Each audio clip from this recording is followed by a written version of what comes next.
Estamos voltando para esse segundo bloco, onde vamos continuar esse nosso bate-papo. Eu queria levantar a questão, Osírio, que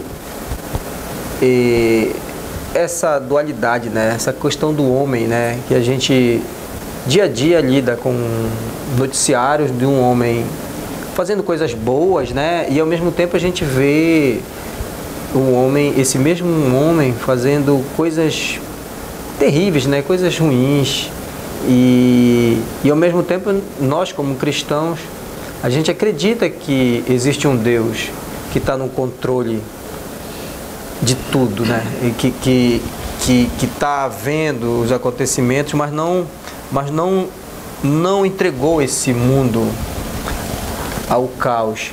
Como a gente lida vendo essas coisas, esse mundo com coisas ruins, crianças sofrendo, guerras e tudo isso, e ao mesmo tempo a gente continuar acreditando num Deus bom? Essa questão do bem, né, principalmente também a existência do mal no mundo, tem provocado durante a história muitos debates, né, e até hoje esses debates persistem, porque para muitas pessoas fica difícil acreditar na existência de um Deus todo-poderoso, né, um Deus que pode fazer qualquer coisa e que seja bondoso ao mesmo tempo, mas considerando a existência do mal no mundo, né? Sofrimento humano. Então, por isso, algumas ideias no decorrer da história, digamos assim, vieram no sentido contrário para tentar negar a existência desse Deus todo-poderoso e todo bondoso ao mesmo tempo, por conta que as pessoas não conseguem entender como se ele pode todas as coisas e é bom, e por que a existência do mal no mundo, né? E a resposta para esse problema, né, no meu entendimento, ele está exatamente na liberdade. Ou seja, falei ainda há pouco que Deus criou o homem, né, além da capacidade racional, né, além das suas emoções, dá a ele a capacidade, o poder de vontade, né, a capacidade de decidir, de tomar decisões. E evidentemente que quando Deus cria o homem com essas características, com esses atributos, Deus está dando essa liberdade para o homem, né? É claro que Deus não queria criar uma máquina, criar um robô para colocar aqui na Terra um homem, mas que Deus está controlando, como se fosse uma marionete controlando todas as ações humanas. Então, Deus dá essa capacidade para o homem, deixa ele livre para ele tomar as suas decisões. A diferença é que esse Deus criador, esse Deus amoroso, ele chama o homem que ele criou com tanto carinho, com tanto amor, e orienta. Ele aponta o caminho que ele deve seguir, né? Ou seja, diz para ele o caminho da vida, como ele pode desenvolver um caminho próspero, feliz, saudável, desenvolver essa vida realmente abençoada, né? Se seguir as orientações de Deus. Mas por outro lado, Deus também orienta ele e diz: olha, se você não seguir este caminho, se você não atentar para esses conselhos que eu estou te dando, tem um caminho que é um caminho de morte, caminho de destruição, problema onde tu vai encontrar só dificuldades. Então dá essa orientação, e claro, lá no Gênesis, a primeira orientação que Deus diz, olha, tem um paraíso aqui que eu fiz para ti, para vocês viverem bem, felizes, mas assim, Deus queria desenvolver uma relação de confiança com esses seres humanos e tal, então coloca uma árvore ali, com frutos belíssimos, né, talvez muito, né, atraentes, apetitosos, e diz, olha, eu quero que vocês não comam, né, dessa árvore, desse fruto, né?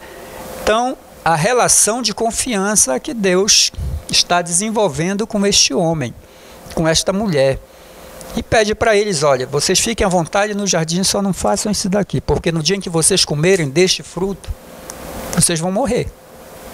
Então, o casal precisava, o homem precisava confiar no Deus que lhe criou.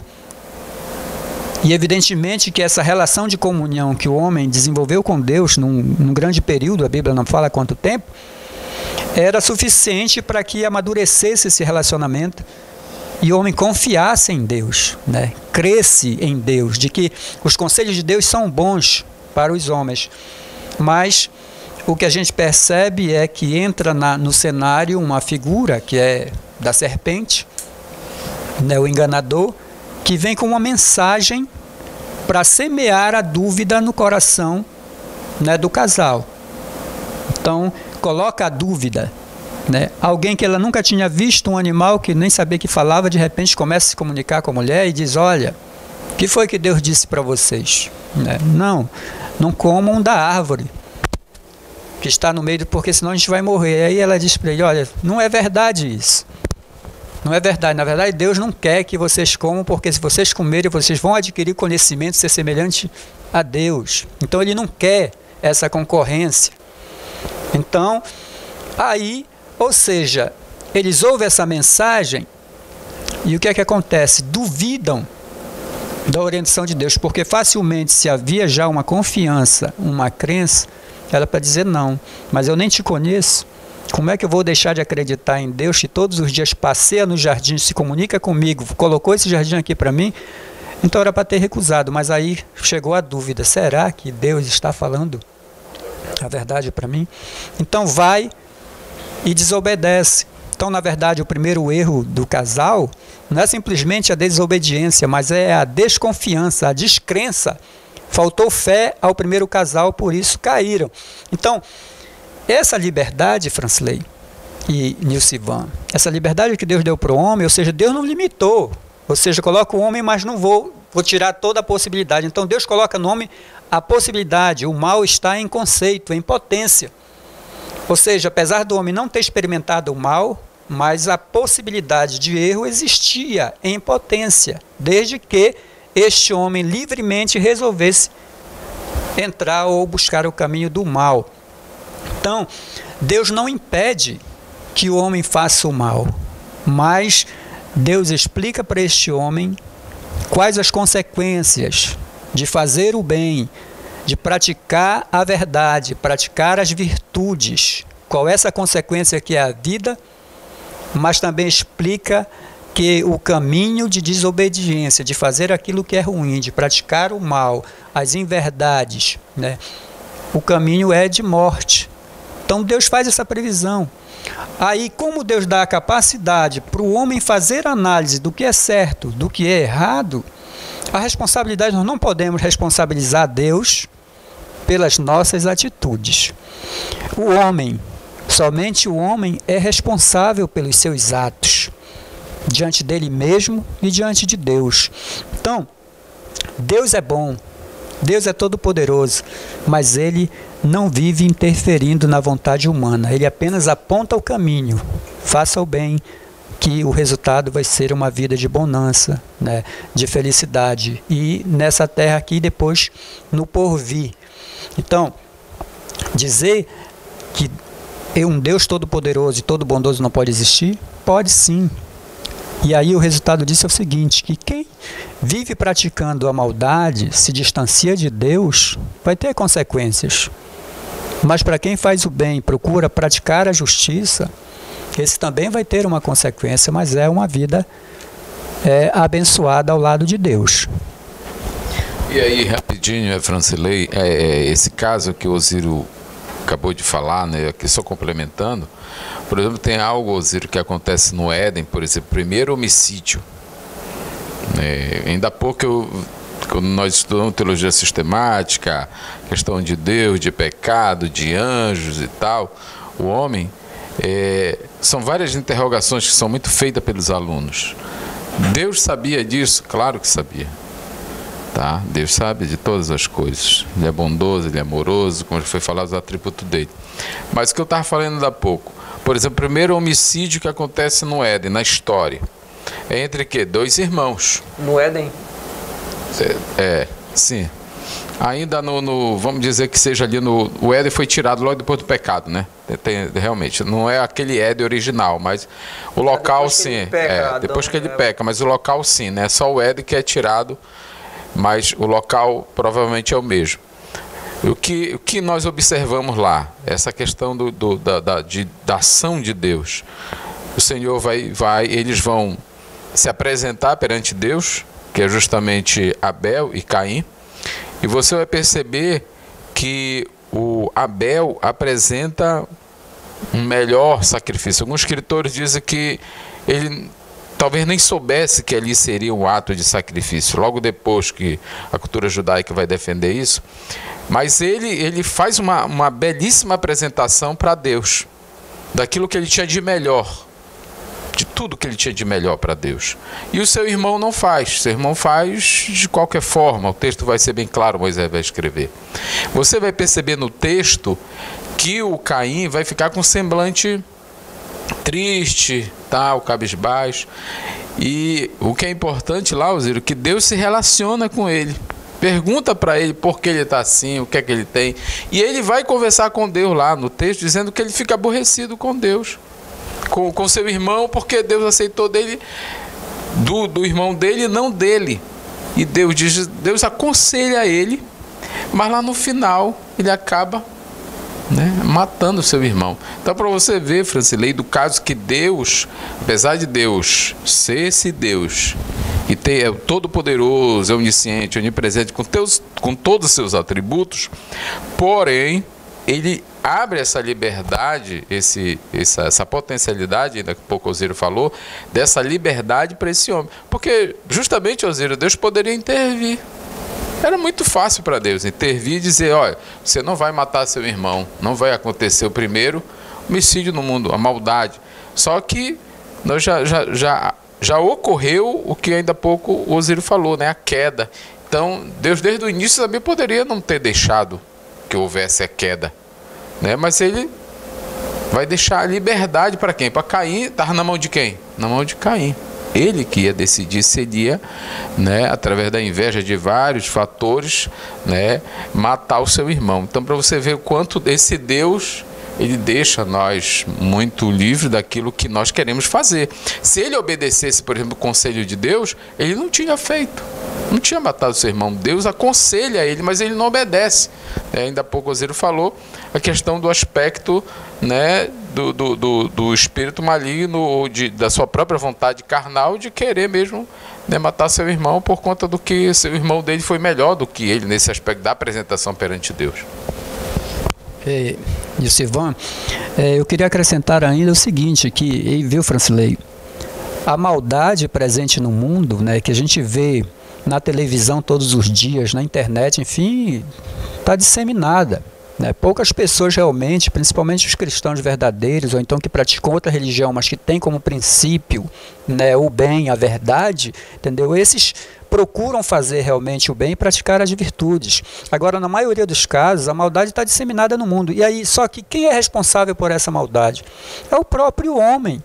O homem, à medida em que ele se afasta de Deus, pratica as injustiças, e quando ele realmente abandona Deus, não quer saber de Deus, ou seja, cada vez um mal, a Bíblia diz, um abismo chama outro abismo. Então, a pessoa vai se envolvendo na violência, na maldade, e aí causa tantos problemas, questão de bomba atômica, enfim, tantas coisas ruins, como já foi citado aqui ainda há pouco no início, sobre pessoas que mataram milhões de pessoas, entendeu? Ou seja, sem nenhum motivo plausível. Então, quer dizer, por quê? Porque o coração do homem está cheio de maldade, mas isso em consequência do afastamento, do distanciamento de Deus. E isso, por exemplo, é muito ruim. Então, não é Deus o culpado por isso, porque se o homem se aproxima de Deus, evidentemente que ele vai, os princípios cristãos, ensinado tanto no Antigo quanto principalmente no Novo Testamento, o Evangelho de Jesus Cristo, só traz coisas boas para o homem, ou seja, dele amar o próximo, dele ajudar quem precisa, ou seja, não ser violento, ser pacificador, enfim, são princípios que se o homem seguir, evidentemente que ele não vai querer o mal do seu próximo, vai querer o bem. Então, à medida em que ele despreza os ensinamentos da Escritura Sagrada, despreza os ensinamentos de Deus, evidentemente que ele vai trilhar o caminho mal, e Deus não é responsável por essa maldade, apesar de ser bom, ele deixa que o homem que ele criou com liberdade exerça essa sua liberdade. Evidentemente que a Bíblia diz que vai ter um momento da prestação de contas. Então, a gente entende que o mundo, da forma como ele está, ele não é justificativa para a gente duvidar da existência de um Deus bom, né? E aí vocês já falaram que o mundo está assim pelo resultado da utilização do livre-arbítrio. Como é que a gente utiliza a nossa liberdade, né? Eu posso amar, mas eu posso odiar. Eu posso perdoar, mas posso me vingar de alguém que me ofende. É uma decisão que eu tenho que tomar todos os dias.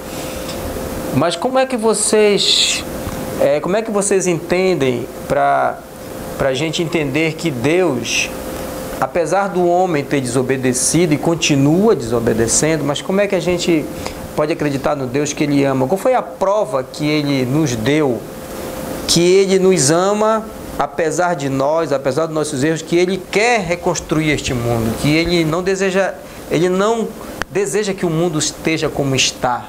Como é que a gente pode acreditar nele? Qual foi a demonstração, a prova que Ele nos dá, que Ele ama e quer o melhor para o homem?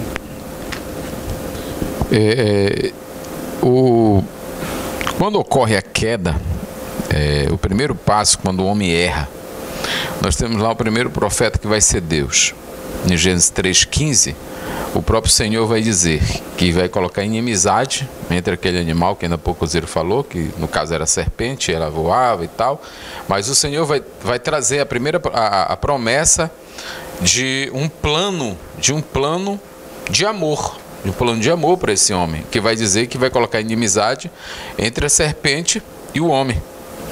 Mas suscitarei da descendência desse homem um que virá, estará, o texto lá vai estar falando sobre esmagará a cabeça da serpente.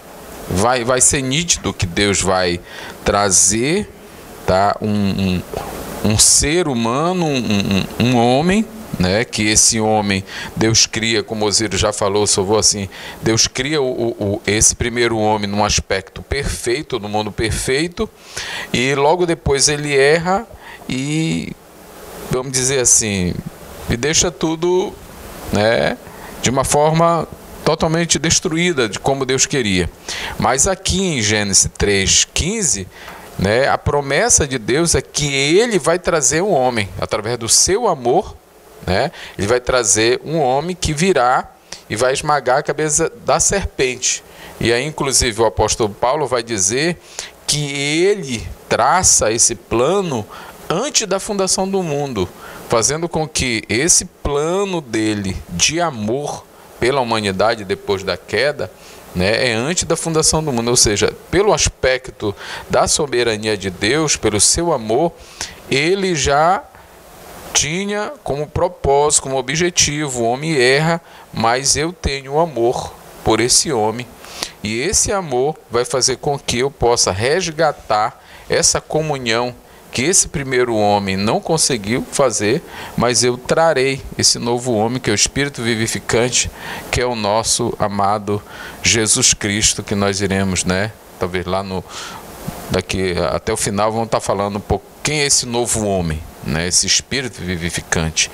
Ele vem para procurar resgatar aquilo que foi destruído pelo primeiro homem. É isso mesmo, disse Ivan. A maior prova, né, que Deus dá de que Ele se preocupa com o ser humano. Na verdade, Deus queria que o homem trilhasse o caminho bom, né, permanecesse em comunhão com Ele, né, mantivesse aquele contato, aquela conversa, né, Deus dizendo o que é para ele fazer, ele fizesse o bem. Infelizmente houve a queda, houve a separação entre Deus e o homem, porque é o pecado que separa o homem de Deus, distancia esse homem de Deus. E aí, mas Deus não entregou o homem ao seu próprio destino. Pelo contrário, como Deus ama o ser humano que Ele criou com tanto amor, Ele vai enviar Jesus Cristo à Terra, né, toma forma humana, para poder pregar as boas novas e oferecer um sacrifício para pagar os nossos erros, as nossas falhas, e para que a gente pudesse, através da crença neste sacrifício de Cristo, a gente pudesse se reencontrar com Deus, se aproximar novamente de Deus. Então, você entregar o seu próprio filho para morrer pelas outras pessoas é uma prova de amor, né? Do seu amor para conosco, que não nos desprezou, mas quer nos ver de novo, né, ao lado dele.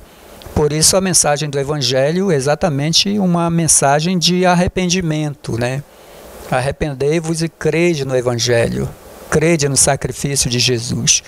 E a mensagem, né, que quem acredita nesse sacrifício, evidentemente que vai abraçar uma nova maneira de viver de acordo com os ensinamentos, né, apregoados por Jesus Cristo, pelo seu Evangelho, né? Então, quem segue esse caminho, com certeza, não é um caminho de guerra, mas um caminho de amor, de paz, de alegria, de um bom relacionamento entre os seres humanos. A mensagem desse Deus que quer se relacionar com o homem, ela está clara como a luz do dia, né? Ela está óbvia, né? E ela está sendo dita através da própria natureza, né? Qualquer pessoa que vai refletir sobre um pôr do sol, ou um nascer de um sol, ou de um jardim, ou de uma criança brincando, ou de um casal de idosos, reflete essa questão de que existe um Deus que ama, né? E há uma escolha de que o homem, apesar de ver essa revelação de Deus através inclusive da própria palavra, da Bíblia no caso, né, que conta a história de Jesus, ele não está inocente, ele não é vítima de rejeitar, de não aceitar, de não trilhar esse caminho, de não querer, porque ele tem uma opção: eu não quero, e eu quero continuar, né? Eu quero continuar do erro, porque às vezes um homem se justifica dizendo que não consegue. Ele acha um caminho muito difícil de trilhar, né? Quando na verdade a graça de Deus é que ajuda todo aquele que quer trilhar um caminho da justiça, da verdade, da honestidade, né? Da fidelidade, do amor e da compaixão, de vivenciar uma vida boa, né? E 3 minutinhos, vamos comercial, e a gente volta e eu quero ouvir